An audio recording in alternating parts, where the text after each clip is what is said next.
कश्मीर में जो शासन जम्मू कश्मीर में जो शासन चलावे पार्टी अच्छी प्रकार परखने की आवश्यकता है कि वो भारत के प्रति आस्थान्वित है या नहीं। जम्मू कश्मीर को लेकर जब आतंकवाद चला था, सबसे पहले हमारे पूर्वाचार्य जो कि पद पर थे, उनके शिष्य के बेटे को ही निशाना बनाया गया था। मुझे अच्छी तरह पता है।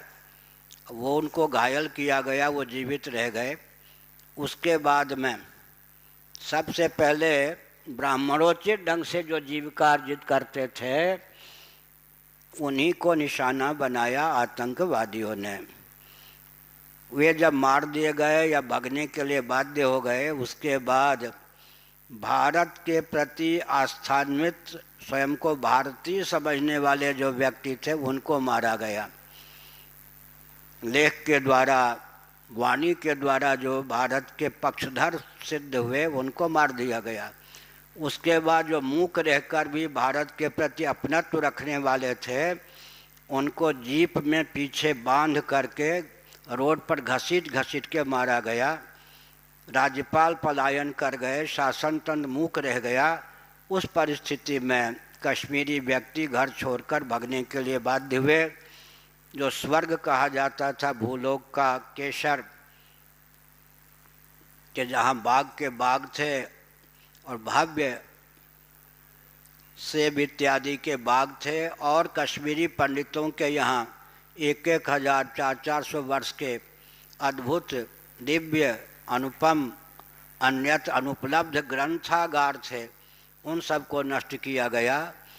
कितने ही शासन उसके बाद 26 वर्षों में भारत में केंद्र में आया, प्रांत में आया। उनके नाम पर बहुत कुछ वोट मांगा गया, लेकिन किसी ने कश्मीरियों का कष्ट नहीं समझा, उन्हें दूर करने का प्रयास नहीं किया। वोट बैंक की कुत्सित राजनीति ने कश्मीरियों की पूर्ण उपेक्षा की है। मैं जम्मू तक गया हूँ, राजौरी तक। चंद्र प्रकाश जयदयाल जी ने कई बार कार्यक्रम बनाया। आगे हमने जम्मू जाना छोड़ा, राजौरी जाना छोड़ा। उसका कारण क्या था? वहाँ के व्यक्ति इतने डरे भुने कि वहाँ से संकेत आया, राष्ट्र पर कुछ मत बोलिए, भगवान की कथा कहिए, हंसाइए, रुलाइए, भगवान के नाम पर। कुछ ऐसी ध्वनि आई, क्योंकि आप राष्ट्र पर बोल के चले जाएंगे, कल हम भून दिए जाएंगे। आपका कुछ होगा या नहीं, आपके नाम पर हम मारे जाएंगे। फिर एक संकेत आया, बिना बोले ही हम लोग संकेत समझ जाते हैं, कि भारत सरकार ये मान के चलती है कि कश्मीर नया पाकिस्तान बनेगा या पुराने पाकिस्तान में विलीन होगा। ऐसी स्थिति में अब जम्मू के व्यक्ति भी पलायन की स्थिति से कुछ धन बटोर रहे हैं। कल अगर जम्मू को छोड़कर हमें भागना पड़े तो हम कैसे किसी क्षेत्र में जाकर के जीवित रहेंगे? स्थिति यहीं तक नहीं है, अमृतसर की स्थिति यह है। भले ही पंजाब के व्यक्तियों को ऐसा पता न हो, चंद्र प्रकाश जयदयाल जी आदि जानते हैं। मैं पंजाब में जाता हूँ, लोगों को बैठा कैसा सोरे सुनता हूँ, लेकिन पता मुझे लग ही जाता है। न चंद्र प्रकाश जी ये सब बताते भी हैं, ये सब नहीं, उनको भी ये सब नहीं मालूम अंदर की चीज़ें। एसपी कलेक्टर तक को अंदर की चीज़ें नहीं मालूम है। अब परिस्थिति यह हो गई है, हमने जो आकलन किया है अमृतसर का, पंजाब के अधिकांश सुबुद्ध व्यक्ति समझ रहे हैं कि पंजाब को छोड़कर आज न सही कल हमको पलायन करना ही है, भारत के किसी अन्य क्षेत्र में या कुछ विधर्मी सरीखा या विधर्मी होकर रहना है। वो भी अंदर से ये मान के चले हैं कि पंजाब भी बिल्कुल हमारे रहने योग्य, हिंदुओं के रहने योग्य नहीं रह गया है। ये पलायन का कांड कब तक चलेगा इस पर, लेकिन जो भी केंद्र में शासन तंत्र आता है उन्मत्त हो जाता है।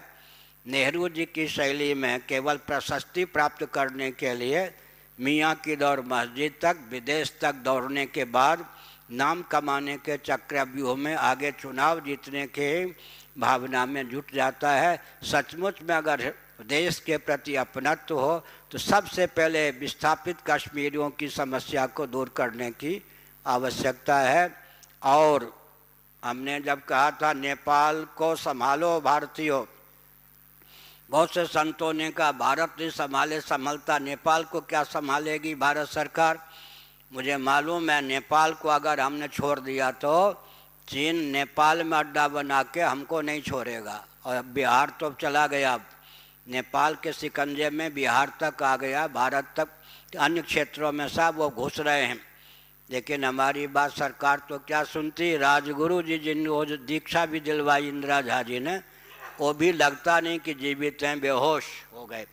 माने नेपालियों ने, एक भी नेपाली ने हमारा साथ नहीं दिया, जबकि नेपाल को हिंदू राष्ट्र के रूप में पुनः उद्भाषित करने का अभियान इसी पीठ से चला था। आज जो माननीय मुख्यमंत्री उत्तर प्रदेश के हैं आदित्यनाथ योगी, वो अच्छी प्रकार इस बात को जानते हैं। मुख्यमंत्री होने के बाद उनको नेपाल से एक सभा में बुलाने का निमंत्रण आया। उन्होंने कहा पुरी के शंकराचार्य आएंगे तभी मैं आऊँगा, अन्यथा नहीं आऊँगा। इतना तो जानते हैं। लेकिन मुझे कष्ट यह है कि नेपाल में 52-54 केवल ज़िले हैं, वहाँ प्रांत तो होता नहीं, जनसंख्या की दृष्टि से छोटा सा राष्ट्र है, लेकिन एक एक ज़िले में 10-10 नेता हिंदू राष्ट्र बनाने वाले हैं। एक एक के पास 10-10 व्यक्ति मुश्किल से हैं। मुझे ही श्रेय मिले, मुझे ही श्रेय मिले। श्रेय पाने के व्यामोह में कम्युनिस्ट आदि वहाँ पर शासन कर रहे हैं। मतलब हिंदू ही हिंदुओं के घातक नाम कमाने के नाम पर हो जाते हैं। अब नेपाल की दुर्गति वो भारत को ही भोगनी पड़ेगी। तो बहुत परिस्थिति खराब है। कश्मीर के बारे में हमने कुछ सांकेतिक, अश्विनी कुमार आदि कश्मीरी पंडितों से मैंने संपर्क स्थापित किया। रोंगटे खड़े कर देने वाले तथ्य सामने आए। कश्मीरी पलायन किए हुए कश्मीरियों के जो व्यक्ति हैं वे ही गुप्तचर बना दिए गए हैं कश्मीरी पंडितों के उत्कर्ष में अवरोध डालने के लिए। सरकार ने उनमें ही ऐसी फूट डाल दी है कि आपस में लड़ करके गुप्तचरी कांड में मर जाएं। इसका अर्थात सरकार जो देखती है कि इनमें से नेता कौन होने योग्य है, कश्मीरियों के आंसू पोंछने के लिए नेता होने योग्य कौन है। जो नेता होने योग्य है उसको फोड़ लो, लोभ दो, भय दो, आँख में पट्टी डाल दो, शिकंजे। इसलिए अब मैंने फिर कश्मीरी पंडितों पर हाथ रखना छोड़ दिया, इसलिए कि मैंने देख लिया ये तो फूट के चक्रव्यूह में आ गए। शासन तंत्र ने इनके आंसू पोंछने के नाम पर इनको ही इनके घात में लगा दिया। तो बहुत दुर्नीति शासन तंत्र की रही है। केंद्रीय शासन तंत्र अगर सोच समझकर सहृदयता का परिचय दे तो कश्मीर की रक्षा हो सकती है। हर हर महादेव।